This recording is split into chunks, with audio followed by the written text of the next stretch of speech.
We are live. Scott Gregan, welcome back. Thank you. It's been a few episodes since you were on. Dynamics changing. David Melse, welcome to your own podcast. Thank you. Are you excited to get interviewed? I'm pumped. It's going to be good. All right, David, tell us about yourself. What do you do and why are you here today? I am a business coach. I also run a podcast, this one, and I've been doing it 2.5 years, and I've had around 100 people on the show. Wow. It's quite interesting. Mix of different backgrounds, largely business owners, but not necessarily. Had an Olympian on here. That was cool. Had just a wide range of people. Common trait that I love the most, though, is someone that's just down to earth, positive, easy to talk with, plus doing something interesting, doing something a bit out of the box, you know? What do you think your top 3 notable episodes are? I do like the anniversary one, so I love having a guest on initially and then getting them back on a year afterward. We talk about predictions, we talk about things that they're interested in and what's changed over that course of time. It's quite interesting. What do you think, what guest has had the biggest change between the first episode you've done with them and the most recent episode you've done? I mean, the James Wallace series has been quite interesting. We've done 4 in total now, and just, from the very first one, I think it was like episode 6 or 7, and, that was back when we were using wireless mics off Temu. And, it was sort of the whole recording in the car phase of the podcast journey. And then, fast forwarding to the last one at the loft and having it professionally done. I guess in terms of what he was up to and business-wise, huge amount of growth, just massive shift of revenue and just personal growth as well. So, because obviously Alt's been going for 12 months now, something like that. But before that was the podcast. So what were you doing? What was your job or profession when you first started the podcast? And how's that changed throughout the 184 or 185 episodes? Yeah, it's a really good point. Over that course of time, I've gone from being in an employed role as an operations manager, looking after an e-commerce store, to running Alt now, business coaching, running events, and helping businesses make more money, be happier. So it's a real transition. I guess I've always loved helping people, and I've always had a desire to be in the business space. I think talking to someone this morning actually about the original Alt being a marketing agency and just how the mission has been exactly the same. It's just a different platform, a different way of doing it. Yeah, that's awesome. So a lot's changed in the last, 2.5 years since August of 2022. So yeah, it's an interesting thing to consider the next couple of years and what it's going to look like. Yeah, I mean, it's amazing to think, you wouldn't be able to predict where you'd be right now. That's right. There's no way. Is it Steve Jobs that says you can only connect the dots working backwards? You can't do it working forward because you just can't, even for me, sitting here, the probability of this is massively low. A year and a half ago, I was living in Auckland. So, on a completely different island. So interesting, and but you just don't know, right? No. Even, the podcast, you started this, the first episode, in your kitchen, in your house, something like that. And now, you're in a full-blown studio you've got your branding and everything on the wall. You can't imagine, I suppose, how good things can get. And it's probably one thing, just to segue into it, I think, is that limiting belief or limiting factor. That's something I've been thinking about recently. I've had a couple of opportunities that have come my way that have made me go, oh shit, I'm just, I'm limiting myself based on based on maybe a number that I want to get to or anything like that. And there's a couple of opportunities that if I hit those, I'd reach the number in my head and I'd have the rest of the year to go. And it's amazing to think, as soon as you start thinking, oh, if it was only this, or I guess it's one of the things with goal setting is it's going, it's great to have goals, but you can also smash past those goals. The goal of doing 10 podcast episodes or, maybe getting 100 listeners to this. Originally, I suppose you would have set your goal at a certain level, but I wonder if, well, for me, certainly I found that actually it's adjusting the goals. So they're you never hit them. They're just always a little bit further away. Agreed. And that way you just never know where the end is, right? Your goal might be 10 million in 10 years, but there might be something that happens during that time and it becomes 100 million or 1 billion, and it might happen in 2 years, it might happen in 3 years. It's just amazing to think, as soon as you start putting parameters on something, although it helps, break that down into like manageable tasks, and I get that, but at the same time, it also means that mentally you've put a bit of a framework around what that could be. But if you take away a little bit of that, then you give it the chance to, I guess, grow independently, if that makes sense. Yeah, I think the biggest thing that I see people doing wrong is setting too low goals, setting goals that are 10, 20% up on last year, that kind of methodology, which I understand it's a safe way to go about it. And I think it can be a good thing if you tick that off and build momentum and energy through that. But also I think it's, harmful to undersell yourself and what you're capable of. Just want to take a quick minute to say a big thank you to one of our sponsors, Tom Hardy from the Hancock Group. Now, I've used Tom myself. He's listed a property, he's sold a property, and I'm a big fan of what he does. If you're looking to buy or sell property in Christchurch, get in touch with Tom. He's the man. You're going to love it. I think it's okay to have some unknown in the mix, Yeah. Uncertainty over how you're exactly going to get there. Yeah. And I think it's one thing as well, I guess, context creates that to some extent. I mean, a lot of, we're obviously in New Zealand, we've got things like tall poppy syndrome, but also everyone's individual context has a different amount of parameters if it's like, friends or family or this or that. And I think that's been one of the reflections of, I guess, what I originally thought success was at a young age can be so much more, and there's no reason it can't be.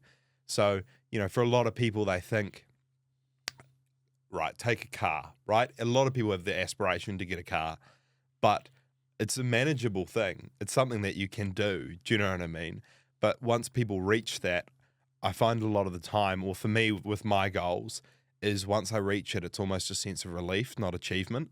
It's, okay, thank goodness that's done, because I know I can do it. Right. But I've got to kind of prove that to myself. And then when I reach that point, instead of, I guess, and I do try and sit back and, reflect on it and feel, grateful for the opportunities and things like that. But I also go, okay, that's ticked off. What's next? How do I keep going? Because it almost feels like an obligation, if that makes sense, to complete the goal as opposed to something to strive for. But do you ever find that? Like when you hit a goal, you don't necessarily take as much satisfaction. It's more relief of, okay, that's done, on to the next. Yeah, I've intentionally in the last year put in some very clear rewards for reaching certain goals, and I've quite enjoyed that because it's like a mandatory way of celebrating and not just going over to the next goal. Yeah.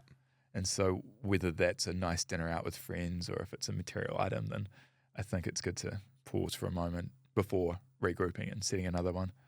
What do you think the most important goal you've hit in the last 12 months has been? Probably continuing with the podcast.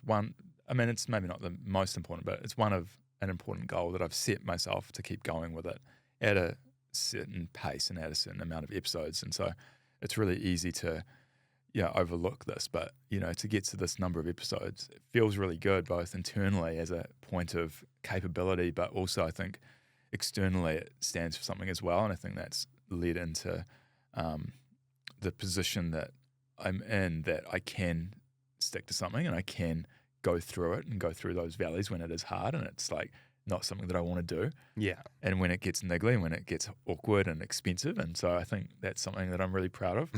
I think it would be really easy to just discard it at times. Yeah. And not that I don't love it, but like with most things that are worthwhile doing, they have hard moments, right?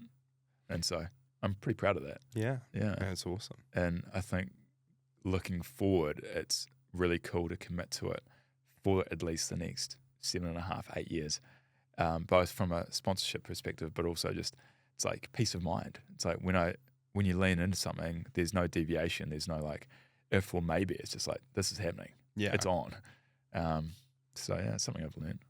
And I think it's one of those things that things get rewarded in ways that you don't necessarily realize. Like we were talking before, obviously we produced the podcast and the first clip, that went probably super viral happened 2 or 3 weeks ago with Tom Hardy, which, quite a hot take on the real estate industry. Real hot. Real hot take, But it wasn't necessarily wrong. And I think that it was one of those things where, a lot of people did resonate with it.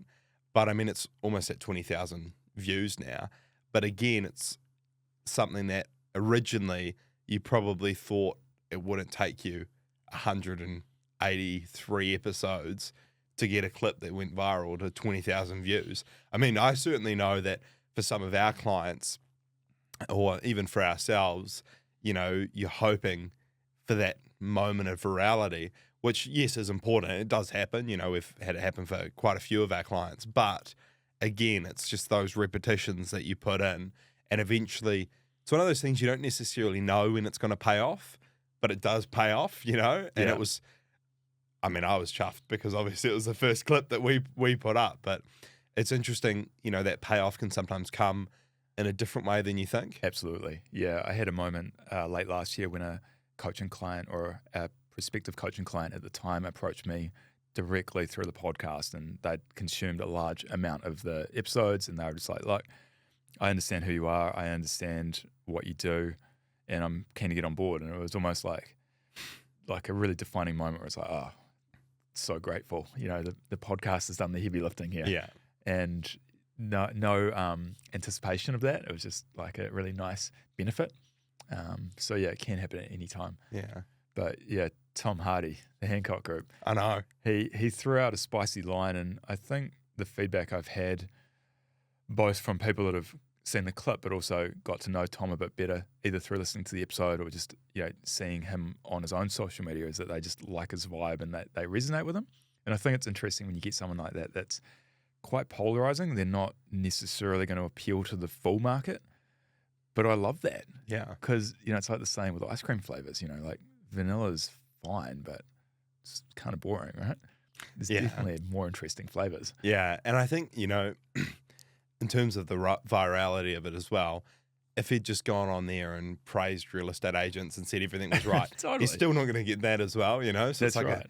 but no, I completely agree. And I guess even for him as well, like moving into the Hancock Group, there was obviously a reason for that. And that's probably, not to make too many assumptions, but maybe it's away from the more traditional model of what real estate agents are. Yeah. And I think making that message clear of, hey, I'm not just doing the exact same thing as I was. I've actually found a business that aligns better with who I am as an agent. Yeah. And it was funny, controversial, from a controversial standpoint, it had just as many shares as likes. I think it's had 135 shares at the moment.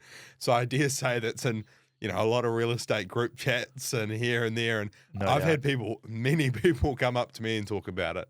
But, like you said, it's who he is. That's the flavor. If you like the flavor, fantastic. And if you don't, you don't. But at least he's put the true self out there. And I think that's one thing. You can go and you can be really vanilla on a podcast. People are going to, oh, yeah, they're okay. But actually, when you go and maybe you're a bit polarizing, maybe you are one of those, maybe you're at Rollickin, right? Maybe you're the flavor of the month, you're pistachio, right? 70% of people are going to hate pistachio, but 30% of people are going to absolutely love it. And then they come back multiple times and buy that.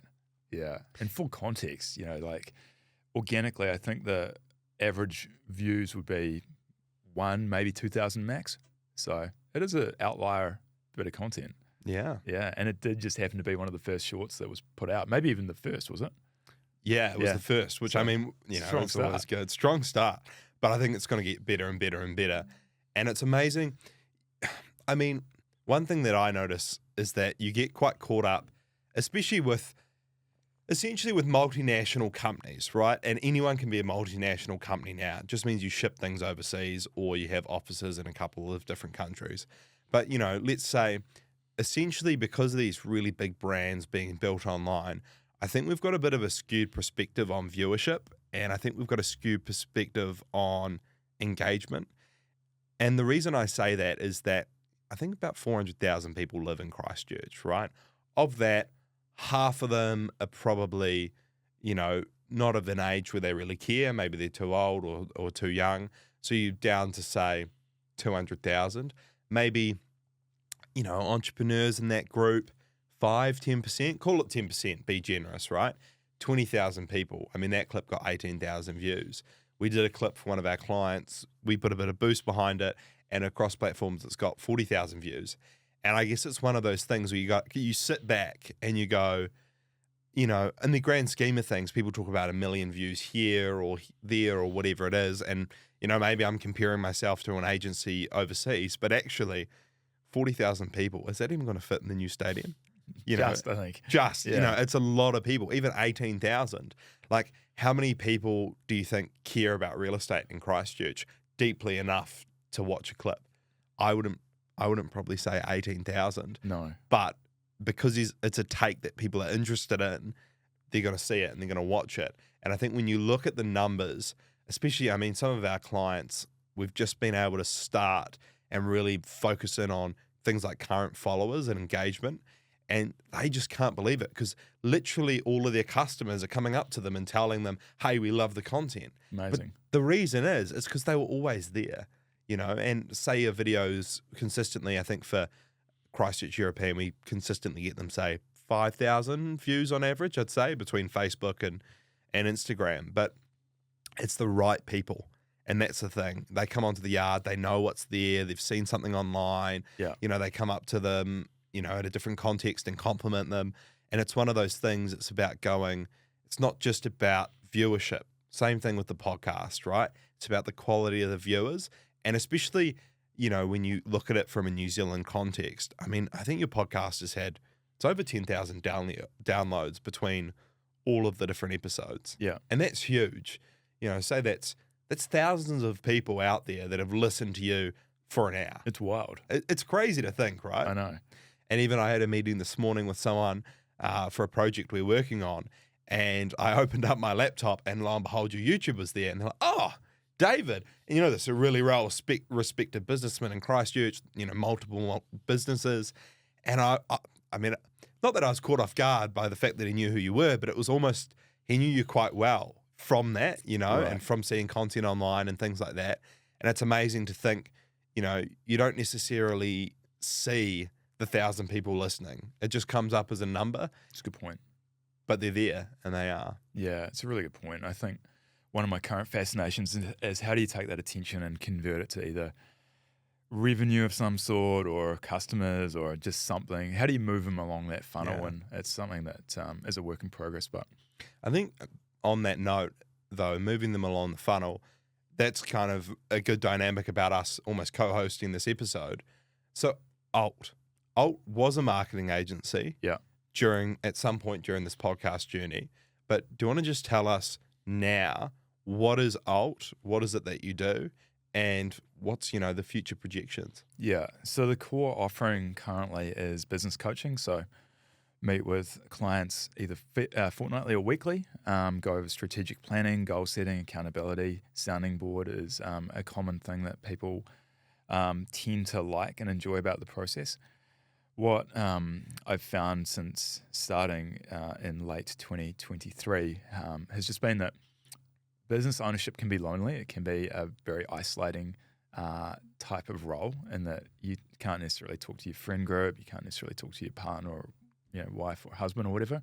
And so one of the benefits, I guess, of coaching is having that third party that's supportive but also a resource to talk through challenges. And I've found that a lot of challenges and problems can be solved through conversation.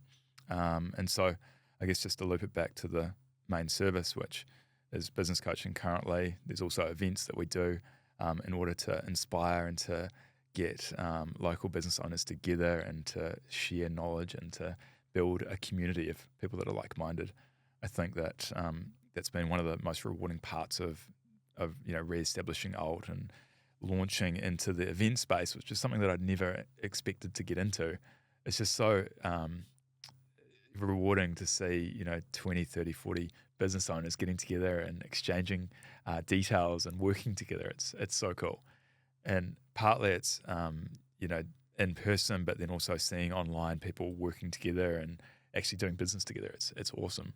It's so different than, say, traditional networking groups in that, it's a bit more mechanical and a bit more like passing around referrals. It's way more organic than that, and so it's really, really cool. Yeah. Yeah. No, I mean, I've been lucky to be a part of it. Yeah, I think for me, again, it's like what you said, you don't have a bias, right? It's actually inspired part of what we're doing with our business. So I pay you and you do not have a bias on what I do. Your primary function of that is to see me become successful, right? 100%. And I guess that's the thing of the money doesn't really matter. It's very straightforward, right?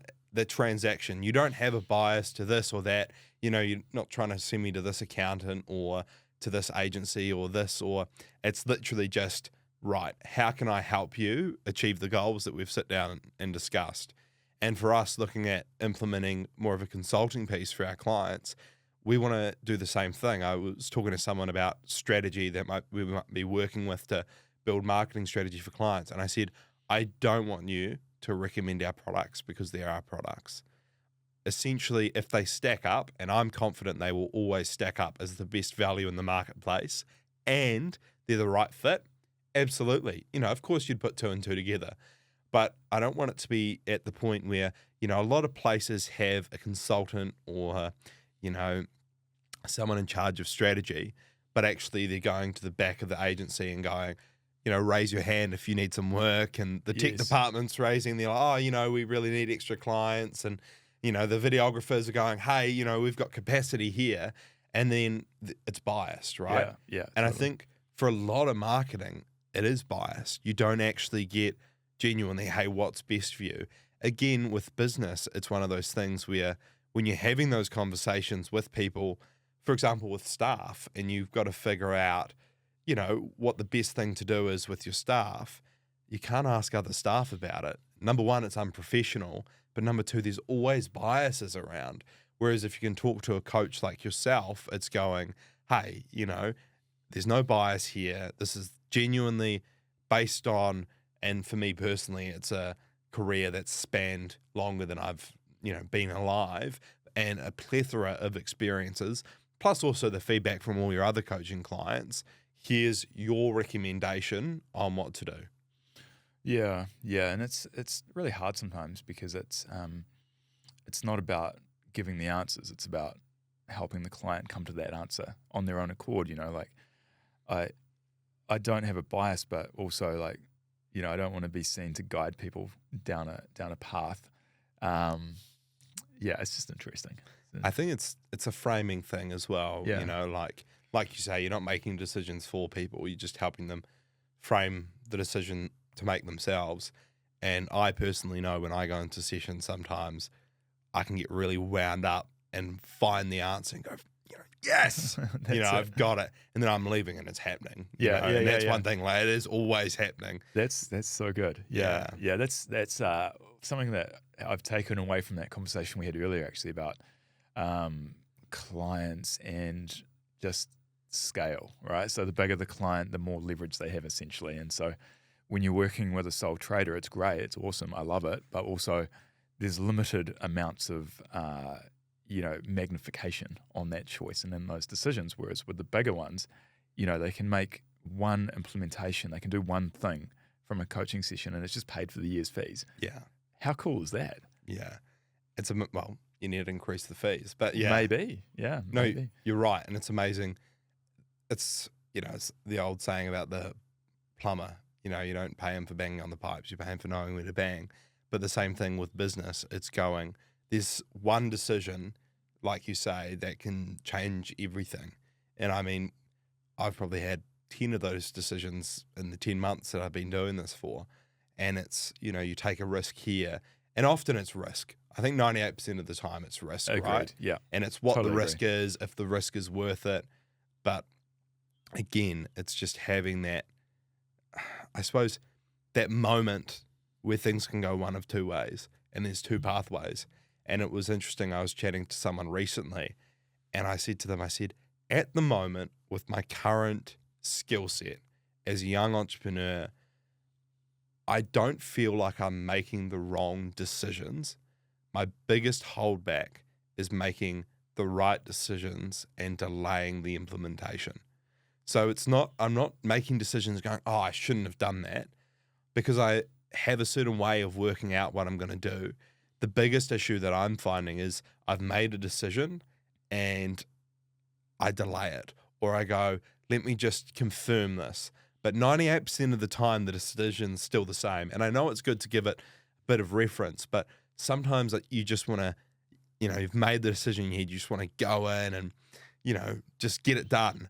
But you can't. And especially when it comes to things like human resources and finances and things that add a bit of complexity to it. Obviously, it's not as instantaneous. But do you ever find that? I mean, do you find that you're making the wrong decisions, or do you think it's indecision that's kind of the pain point for you? Yeah, it's definitely indecision for me. It's often the case with myself and others that we deep down know what we need to do in order to get to that next level or to reach the goal. And so it's really a case of not doing the thing.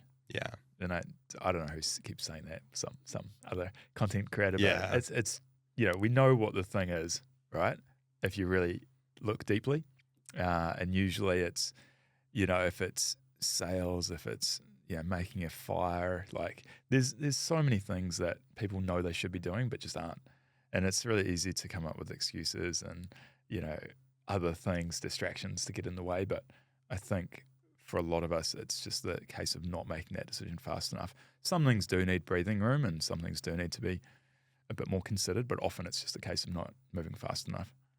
What do you think, I guess, with clients or with yourself, what do you think the biggest, tip you have around decision making is? What do you think helps the most in terms of, someone's faced with a really quite severe, quite difficult decision? Yeah. What do you think is there a framework that helps with that, or? Yeah, I think putting a timeline on it's really helpful. So having a set amount of time that a decision will be made. We're going to either do this or not do it, but it's going to happen in the next 3 days or the next week or the next 24 hours, and that's where the accountability comes in. I think that's one of the joys of being a business owner is that there's no accountability. There is freedom, but it's also one of the biggest curses as well, in that we are only accountable to ourselves. And so I think, even the most hardcore of business owners tend to procrastinate on certain things. Yeah. And whether that's launching a podcast or, making that restructure or whatever the case may be, I think everyone tends to have an Achilles heel of some sort. Yeah.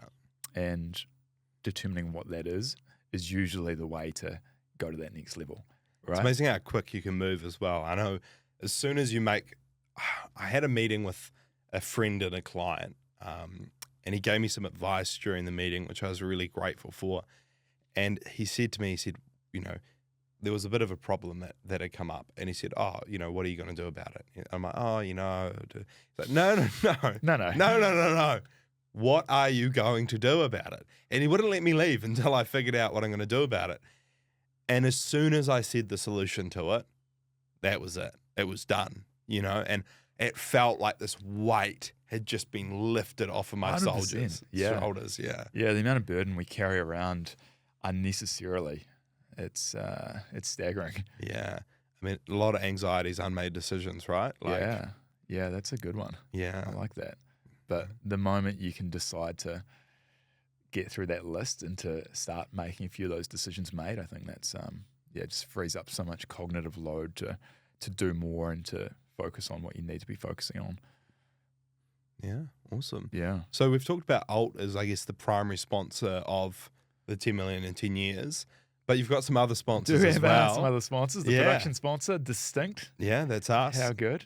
And then do you want to just go through, I suppose, quickly maybe the gold sponsors, who they are and kind of what they do? Yeah, for sure. It's been awesome to work in with a couple of different businesses and people and brands that are willing to support this journey, this podcast. One of my passions is working with like-minded people and being on the journey together. And so it's been really a pleasure over the last, I think this first sponsors came in early last year, so 2023, 2024. But yeah, I mean, thanks to Amos and Better Finance, that's been cool. A lot of the sponsors are guests as well, which is great because there's context. But I guess just to go off on a bit of a tangent, one of the things I love is win-win deals. And so if I can exchange value of some sort and both get a win out of it. That's really important to me. So, as I say, better finance. That's been awesome working with Amos. Gerard's Insurance, a new one for this season. Yeah. Are you a client of Gerard's? I am a client of Gerard's, yeah. So am I. It took me from, I'm 20, so my car, to insure that, was going to be $2,500 for a $19,000 car. And I went to Gerard's because I can obviously do it through the business, $700. Yeah, right. Like, it was amazing. Big and difference. then I do actually have a record, David. Tell me. Fastest claim in Gerard's insurance history. Really? I think it was 6 or 7 days after I got my car insured. Someone decided it'd be awesome to back into it, and they dented 3 different panels. But I called, and I couldn't believe it. I called them up, and it was a single ring, and then straight away they were on the phone. Wow! And it was done. Oof. Super easy. They said, "Hey, do you want to pick your pick your repairer?" And I had a client, Avon City, that has a panel and paint centre. So I thought, perfect, I'll send it there. They sorted everything. Yeah, love that. It was amazing. Yeah. Love that. Yeah. That's awesome. Yeah, I used them late last year, I think it was, getting insurance on a couple of different items, and it was just a pain in the butt, like going through the insurance company directly. Yeah. And so working with Ethan there, it was just so easy, so good. Yeah, and I think one thing with them as well is it's the caliber of the team overall. And I think that's something that I've definitely taken because, Ethan's not much older than me. So it's something that I aspire, and I'm really, it's not easy to do. But every time I've spoken to them, and I've spoken to lots of different people in the team, if it's Marcus or whoever else, they've all been the same caliber. Yeah. And they've all been that good. Yeah, and cool. I think for any business to do that's impressive. Yeah. Especially when it's one that it's a massive customer service role. Yeah, totally. Yeah, it'll be really cool to work on that partnership a bit further, and get Ethan on the podcast at some point. It's just a good way to both be a customer and then to exchange value. So yeah, big fan. They're doing some quite cool stuff with brand ambassadors at the moment. Yeah, it's great. Yeah, it's cool, right? New Zealand's fastest person. Yeah. New Zealand's fastest insurance, agency. Just different, fantastic. Right? Yeah. Insurance is usually pretty boring, but it's a good way to spice it up. Absolutely. Yeah. I think insurance, accounting, a lot of professional services, people just think quite boring. Yeah, that's but true. going in collaboration like that, it's pretty cool. Yeah, that's cool. Yeah, and then there's Neurofit, so Rico and the team there. That's a program. They've got a few different services, but the core program is something that myself and a few others are about to start. So that's early February. So that'll be a really cool way to, Rico's someone I've known for a few years, but to actually go through their program, I think that's really cool as well. Yeah. So, that's another sponsor. Yeah. And then, of course, Tom Hardy, Hancock Group, the man, the myth, the legend. And again, great to be able to use him as a client as well to experience that service firsthand. Yeah. Because you have a bit of a, I don't know if you said it on the last podcast, but you had a bit of a problem that Tom solved, didn't you? He did solve a problem, yeah. And I think that's the story, like, it's not really a great story if it's just predictable and linear, right? Whereas with Tom, like, I did have a problem. The house wasn't selling.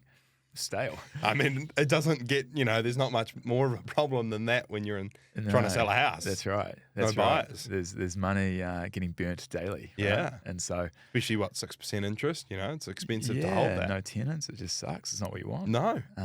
But yeah, Tom was cool. He just had a really clear strategy and came in and got it done. Yeah. It could have gone backward. It was a risky move. So I respect that as well. Yeah, no, for sure. So, it was great. Yeah. And then there's a couple of, supporters as well. Totally. Yeah. There's IHF, of course, which I'm a big fan of, big part of my life. IHF is where I've met just so many good quality humans. Yeah. And it's awesome to have IHF down the road. It's really cool. So, so thanks to Dan and the team at IHF. And then, of course, Andrew at Errol Forest Motor Company. Yeah. You've been out there? I have. Yeah, I've driven a number of his cars. Yeah, it's pretty cool, eh? It's pretty fun. Yeah. So what a random selection as well. Like, he's a Tesla nut. He loves them. You see them there. When you go out to Erwell Forest, there's the big shed. There's just a line of, I think it's Model S's that he's got. Yeah. He just loves driving them around. Yeah, and yet he's got the thirstiest Aston Martin and Yeah. Yeah, right through to the Dodge Viper. So Yeah. interesting vehicles. It's cool. It's cool to have a sponsor like that that's got, or a supporter that's got a cool product. So Yeah. that's really cool as well. And I think at the end of the day, it's not like, you know, it's not random people, I suppose, that are No, supporting it. And I that's think right. that's what's key. It's not just, promoting, some product or another product because someone's approached you. It's actually, hey, I know these businesses. I've had dealings with these businesses. And because of that, I know that they're good at what they do and they might actually get some value from my audience. Yeah. It's not a charity case. No. 10 million, 10 years. That's, Nah. no, it's not. Yeah. It's mutual exchange of value. That's where right. it's at. Yeah, exactly. So if we can, in particular, if you can talk about these people and your experiences with them doing a great job to an audience that aligns with that, then it's just value all around, isn't it? Yeah, totally. Yeah, I recommended Gerard's to someone recently, and they replied back to the email just saying, like, thanks for the recommendation. They were awesome to deal with. Yeah. They left a Google review for Gerard's, and, happy days, right? Yeah. How good. And I think as well, you going out on a limb as well, whenever you recommend, if it goes wrong, there's reputational risk there, especially something, insurance, cars, same kind of thing. If you're not coming to the plate and you're a dodgy dealer and you've wound back the odometer and whatever, and you say, hey, actually this guy's really great, and they're not, then it can come back. So Totally. Yeah, you're right. It's finding the right people to sponsor. Yes. Yeah, I've had a few like approach me about sponsoring, and just haven't really vibed with the business for whatever reason. And so I guess it's being in a position where, the answer can be no, which is quite good. It's not totally about the money. It's about something that I can trust. Yeah. Because I think reputation's incredibly important, as you understand, right? You can't just go and, refer someone or be an ambassador for someone that you don't necessarily love. That doesn't really resonate. No. So it seems inauthentic, right? Like, post went viral recently of Dwayne "The Rock" Johnson has a fucking shampoo brand. And there's a photo of the bald man next to these shampoo bottles, right, going, I would recommend this product if I had hair. And it doesn't resonate, right? At the end of the day, it was just a miss. You've just taken a famous face, slapped it on something, and there's no real, Yeah. Take a quick moment to say thank you to one of our sponsors, Gerard's Insurance. Now, as a business owner, there's one thing that's really important, and that's your time. When I worked with Gerard's, they saved me a huge amount of time. I didn't have to shop around. They got it done. They were amazing, and I highly, highly, highly recommend getting in touch with them if you're a business owner and looking to get the best insurance option available. There was a cool story with Casbolt's, actually, another one of the sponsors. They, I don't know if it was directly through the podcast, but a podcast listener ended up buying a bike through them last year. That's cool. And so seeing that on, the person's story, like, thanks Casbolt. Like, oh, that's cool. Yeah, for sure. You can't maybe directly attribute that from the sponsorship, but hey, it's all part of the ecosystem. Yeah, exactly. So before we go, though, I guess let's quickly go for a bit of a distinct chat. Here we go. The two websites are live. Yeah. The personal brand website. Yeah. The altco.nz website. And additionally, we've got a few episodes out, so that's pretty cool. Yeah. It's pretty exciting. No, I'm happy. Again, say what I'm going to, do what I say I'm going to do is kind of the motto. Yeah. It's just provide value. So I suppose it's been, thank you for the opportunity to do it. This room that we're in was quite literally the most stale and boring, meeting room that I think's ever existed, right? Yeah. And being able to go out and build something like this, and I'll be fully transparent. We didn't own the microphones. We didn't own the furniture. We didn't own the lights. Like I just said to David, I said, look, I have an idea. Can you trust me on this one? And he goes, yeah, no, let's do it. Let's go. And I'm happy so far. Yeah. It's so good. Yeah. I think that's a really fundamental thing that you said, right? Just doing what you say you're going to do. Yeah. Right. Not making excuses, not delaying or deferring, but just following through. Yeah. Tell us the microphone story. Again, I have a mental frame that if I don't do what I say I'm going to do, I will live my entire life not doing what I say I'm going to do. And it can be absolutely torturous sometimes. I said on the podcast last year, I was going to do the Queenstown Marathon, and I'll be honest, didn't have a lot of time to train, didn't have maybe the cognitive space to think about it. And, everyone else pulled out, but I thought this is a slippery slope. If I lie to myself about this, if I tell myself I'm going to do it and I'm lying to myself, and it took me 6 hours, and that is slow. That is too slow. That is a long time. That is a long time. And I think, I was injured and my ankles, but it doesn't matter, right? No. I said I was going to do the marathon.